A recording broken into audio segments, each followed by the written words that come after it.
Bonjour Frédéric Condette. Bonjour. Je voudrais que tu te présentes, voilà.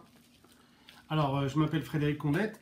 Je suis gérant de la société The Red Joker, donc une société d'édition de jeux de plateau, de cartes de plateau.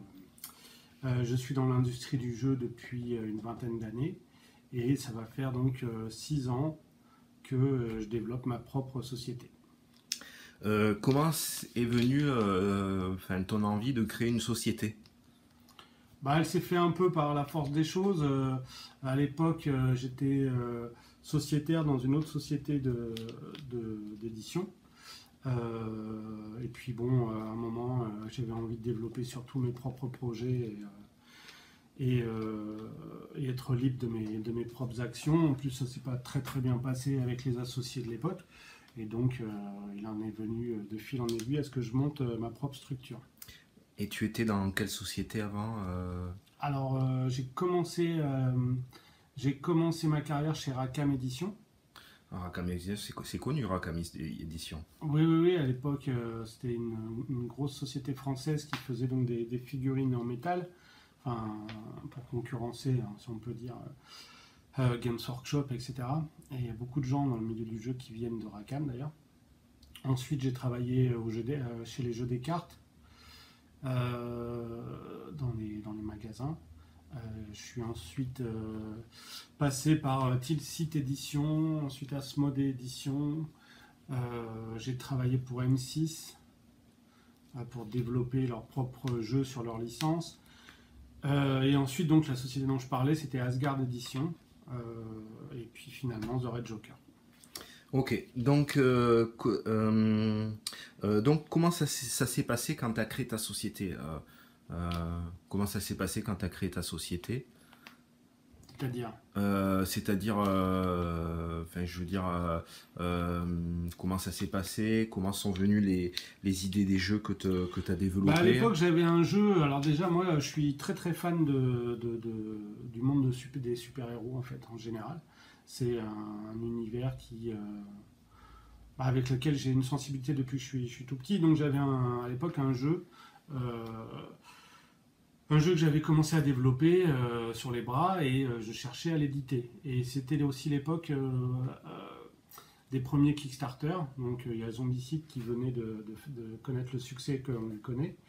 Et donc je me suis dit, c'est une très bonne opportunité pour pouvoir se lancer, développer son propre projet, etc. Donc j'ai cherché des partenaires, parce qu'à l'époque Kickstarter n'était accessible qu'à partir des États-Unis ou de l'Angleterre. Donc j'ai cherché des partenaires qui avaient donc une structure aux États-Unis. Et je me suis associé avec Yellow Edition pour faire mon premier Kickstarter donc, sur le jeu Guardian Chronicle en 2013, c'était, je crois. Voilà.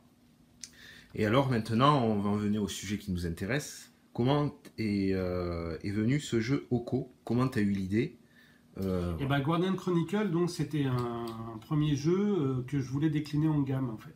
C'est-à-dire utiliser le système de gestion des héros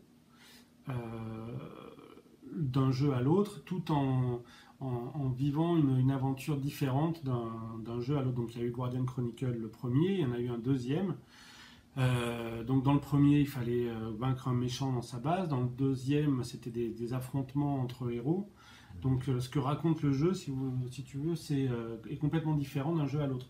Et une fois ayant terminé le deuxième Guardian Chronicle, je me suis dit que la licence Oko pourrait très bien convenir justement à un nouveau jeu. Alors pourquoi Oko? Parce que j'avais déjà travaillé avec l'auteur de la bande dessinée justement chez Asgard Édition.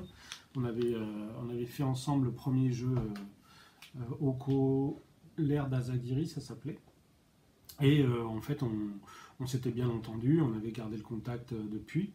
Et donc, je lui ai proposé à l'auteur de la BD de refaire un jeu qui serait du coup un nouveau jeu de cette gamme Chronicle.